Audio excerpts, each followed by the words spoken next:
माझ्या लाडक्या बाळा, तुला असं वाटतंय ना की तुझ्या प्रगतीत कोणीतरी अडथळे आणतंय. घरामध्ये विनाकारण वाद होतायत, कामं होता होता थांबतायत. जणू काही एखादी नकारात्मक शक्ती तुला मागे खेचतीये.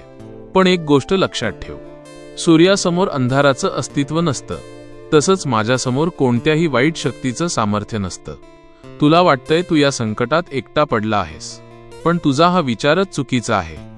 एका भक्ताच्या आयुष्यातही असाच काळ आला होता. त्याला वाटलं कोणती तरी वाईट नजर त्याला छळतीये. तो रडत माझ्याकडे आला तेव्हा मी त्याला फक्त इतकंच सांगितलं, अरे वेड्या, ज्याच्या हृदयात माझा नामजप चालतो तिथे कोणतीही नकारात्मक शक्ती पाऊलही ठेवू शकत नाही. वाघ ज्याच्या पाठीशी उभा असतो त्याला कोल्ह्या कुत्र्यांची भीती का वाटावी? त्या भक्ताने भीती सोडली आणि श्रद्धेने माझा हात धरला. आज तीच नकारात्मक शक्ती त्याला घाबरून कायमची पळून गेली आहे. लक्षात ठेव बाळा, नकारात्मकता तिथेच टिकते जिथे भीती असते. तू घाबरणं सोडलं की ती शक्ती आपोआप नष्ट होईल. तुझ्या घराच्या उंबरठ्यावर माझं नाव आहे आणि तुझ्या श्वासात माझा जप आहे. मग तुला कशाची चिंता? आजपासून सर्व भीती माझ्या चरणी अर्पण कर. तुझे हे स्वामी तुझ्यासाठी अभेद्य कवच बनून उभे आहेत. विश्वास ठेव, भिऊ नकोस, मी तुझ्या पाठीशी आहे.